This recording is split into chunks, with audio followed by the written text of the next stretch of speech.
Elivaldo Barbosa, bom dia. Olá, Nájila, bom dia. Bom dia para você que nos acompanha.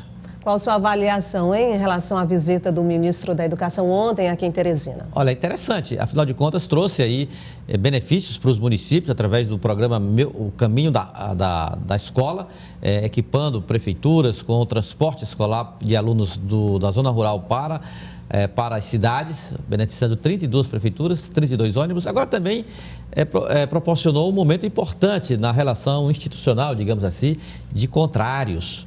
Ele comandou a solenidade, onde estavam no mesmo ambiente, até com um comportamento extremamente republicano. De um lado, o governador do estado, Wellington Dias, e do outro, o líder da oposição no estado, o senador Ciro Nogueira. Vamos acompanhar então como foi o evento. Os ônibus fazem parte do programa Caminho da Escola e foram adquiridos com recursos do governo federal e a contrapartida do governo do estado. Foram entregues 32 de um total de 64 ônibus para atender crianças da zona rural. Sabe por que nós estamos entregando o ônibus? Porque nós acreditamos no amanhã. Isso tudo vai passar. As coisas ruins passam também, não só as coisas boas. E nós vamos ter de volta e dando aos alunos aqui do Piauí a oportunidade deles tirarem da frente um obstáculo, que é a locomoção, poder ir à escola. O governo federal pensa nisso, pensa na educação e por isso que a gente está nesse dia oferecendo aí através das nossas atas e por emendas de bancada, mas também com a participação do governo federal, esses ônibus que vão ajudar em muito a educação das nossas crianças aqui do Piauí. Cada veículo tem capacidade para transportar 44 estudantes e conta com estação elevatória para cadeirantes. Eles vão servir para transportar alunos que moram distantes da escola. O transporte ele é fundamental, ele permite que o aluno que mora distante de sua escola tenha acesso às aulas e é uma estrutura que sempre tem que ser renovada. Durante a solenidade, o ministro foi questionado sobre a dificuldade que os alunos enfrentam para ter acesso à internet e acompanhar as aulas remotas. Com relação à internet, nós temos muitas escolas já conectadas. Não temos condições ainda, o Brasil não tem essa condição de fazer chegar à mão de cada aluno um tablet, um dispositivo, mas assim que pudermos, certamente o governo federal vai fazer. Elivaldo, e parece que o ministro, nesse evento, nessa passagem ontem pela capital do estado, fez elogios à educação do Piauí. Exatamente. Ele conheceu alguns equipamentos de ensino à distância, como esse que funciona aqui nesse prédio da TV Antares, na Avenida Walter Alencar. Ele estabeleceu, Glenda, o mais importante, exatamente essa relação institucional. Diferenças políticas existem entre o governo do estado, os gestores do estado e os gestores da União. Existem, são notórias, claras. Cotidianamente a gente convive com essas diferenças. Porém, uma coisa são as diferenças políticas, a outra é o interesse comum e que interessa e que tem a ver com a população, a qualidade de vida. E a educação é um setor essencial da ação pública em todas as esferas. Então, o que eu percebi ontem foi uma demonstração aí de relação institucional proveitosa, em que o Piauí ele tem benefícios claros, aí o exemplo bem notável. O ministro Milton também informou que há dificuldade com relação a equipamento, internet, mas não fechou as portas, né? Tem o FNDE, que é um fundo importante e que financia a educação nessa área de investimento. Então, tem tudo para dar certo essa relação bem sucedida na área da educação, frente aos tumultos que geralmente acontecem. O ministro só errou porque ele ignorou completamente o uso da máscara, né? Então foi um péssimo exemplo que deu. É claro que na hora da entrevista, tudo bem, ele poderia até tirar, mas é como se não existisse pandemia. Então o ministro Milton Ribeiro, não sei se pela formação religiosa ou convicção ideológica, alguma coisa, eu sei que ele chegou no Piauí como se estivesse em outro planeta. Mas o exemplo valeria, não é? É claro, não custava nada. Eles, olha, eu estou aqui, eu vou demonstrar que nós estamos vivendo um momento difícil. Os botava lá a máscarazinha enquanto circulava, depois na hora do pronunciamento tirava, falava sem problema nenhum, mas é assim mesmo. Bom, agora, ainda no dia de ontem, o Progressista se reuniu aqui em Teresina. Foi logo após o evento, Elivaldo? Exatamente. Logo após o evento, esse evento aí, como disse, que estavam presentes governistas, o governo do estado, o governador e também lideranças do Progressistas, como a principal liderança, o senador Ciro Nogueira. E depois da solenidade, foram lá para a zona leste de Teresina, na residência do senador Ciro Nogueira, e lá a oposição como que fincou lá uma bandeira. Olha, nós estamos vivos e com projetos para 2022. Nós ouvimos lideranças tanto do Progressistas avaliando o evento, como também de partidos aliados e oposicionistas com vistas à sucessão estadual do próximo ano. O ato político do Progressistas reuniu lideranças políticas aliadas do PSL, PSDB, PDT, PV e Democratas. Para o prefeito de Parnaíba, Mão Santa, o palanque da oposição no próximo ano já tem nome para disputar o governo do estado. Chegou o momento. Agora, desses aqui, não tem dois não. Só um tem condição a ser governador do estado, ganhar.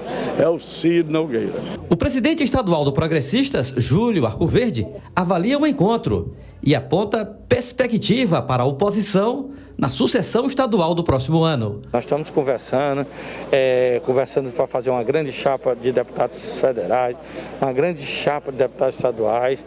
Aquelas pessoas que quiserem, depois desses 20 anos, o sentimento de mudança, vão estar dentro desse projeto. E o principal aliado é o povo. Acho que se o povo quiser, todos os partidos vão compor com esse projeto de pessoas dignas, de homens decentes, que estão realmente, a partir de hoje, no propósito de transformar o estado do Piauí. Começou, Elivaldo, a pré-campanha? Começou para valer. Nájila, a Glenda está aí na rádio, né? A Glenda Uchoa está na rádio. Nájila, olha, o Progressistas realizou um ato e que mantém a situação como está hoje. Por exemplo, os parlamentares, as lideranças que hoje do Progressistas estão no governo, eu não diria que ignoraram o ato, mas respeitaram a situação deles politicamente. Ou seja, eles estão no governo, não tinha nada a ver, e lá no ato do Progressistas, com discurso forte, batendo no governo e de oposição. Seria uma contradição, eu não diria nem contradição, seria um compromisso com a oposição. Como esse compromisso não existe, pelo menos por enquanto, permanecem no governo. Então, o que se percebeu foi isso. Quem está no Progressista, filiado ao Progressistas e está no governo, permanece no governo. Foi isso o que ficou observado. Mas tanto o Júlio Arcoverde como o Ciro Nogueira acreditam que o tempo da definição não foi ontem e não será hoje, será no início do próximo ano, é que nós teremos realmente o tamanho real da oposição que enfrentará as forças governistas na sucessão estadual de 2022. Mas para o prefeito de Parnaíba, Mão Santa, já está definido. Não só para o prefeito de Parnaíba, que expressou ali, Nájila, uma espécie assim, de sentimento dos aliados mais próximos do Progressistas e do senador Ciro Nogueira, como também das próprias bases. O Progressistas é o maior partido com influência no municipalismo, do presidente da PPM ao maior número de prefeitos filiados. Então, essa base não tem outra alternativa, não tem outra visão, não tem outro caminho que não seja a candidatura de Ciro Nogueira. Não tem plano B. É Ciro Nogueira ou não tem nenhum, como disse o prefeito de Parnaíba, Mão Santa, que é do Democratas. Nem do Progressistas ele é do Progressistas, para você ter uma ideia do sentimento e da liderança que tem Ciro Nogueira nessa base oposicionista. Então, mesmo ontem ele comedido por causa do momento de pandemia e tudo mais, mas está resolvida a situação. Pré-candidato ao governo do estado em 2022 é Ciro Nogueira, pelo desejo das suas bases aliadas do Progressistas e de siglas como Democratas, que tem a liderança do prefeito de Parnaíba, Mão Santa. Elivaldo, visivelmente é o lançamento de uma pré-candidatura. 100%. Agora, é uma estratégia fazer isso agora? Nájila. E não mais à frente? Nájila, olha, é uma estratégia e uma necessidade. O Progressistas vivia até então, como afirmava o líder do partido na Assembleia, o deputado Bessá, vivia-se um ambiente de certa indefinição, incerteza. Ciro Nogueira, ele não será candidato, ele vai trocar o Brasília, a influência que tem em Brasília, pelo Piauí, governo do Piauí e tal. Então, se não a base fica desgarrada. fica sem referência. Então, o que foi feito ontem foi um ato, embora não tendo assim com palavras precisas, exatas, mas foi um ato político, um gesto político que revela exatamente a pré-candidatura de Ciro Nogueira ao governo do estado. Então, o prefeito lá do interior mais distante, que acompanhou virtualmente o ato político de ontem, tem a convicção, a certeza e trabalha nessa perspectiva de consolidar o projeto da oposição, tendo como líder o senador Ciro Nogueira. Vamos à última? Olha, enquanto isso, no governo, partidos aliados estão prontos, eu não diria, mas preparados e com estratégia em elaboração em estágio avançado. É o caso do Partido Liberal, o PL. Ontem, um encontro da bancada estadual, formada pelos deputados Coronel Carlos Augusto, doutor Hélio Oliveira e também o deputado Fábio Xavier, que é o presidente estadual da sigla, conversaram com lideranças que estão aí de olho na formação da chapa federal da sigla. Leonardo Eulálio, que é vereador de Teresina, o deputado Fábio Abreu e também o ex-deputado José Maia Filho Mainha. Aí eu diria, Nájila, que é o núcleo do PL que está elaborando a chapa de candidatos a deputado estadual e federal para 2022, considerando as regras atuais. Então, o PL está com o time, se não pronto para entrar em campo, mas já em processo avançado de formação. Considerando as regras atuais, como por exemplo? O fim das coligações proporcionais, ou seja, coligação entre partidos para disputa de mandatos nos parlamentos, assembleias, câmaras municipais e também a Câmara Federal. Nessa regra, sem coligação proporcional, cada partido, Nájila, tem que formar uma chapa densa, uma chapa forte, competitiva. É nessa perspectiva que está atuando o PL, que é um partido que tem como prioridade eleger deputados federais, porque é da Câmara que o PL sobrevive.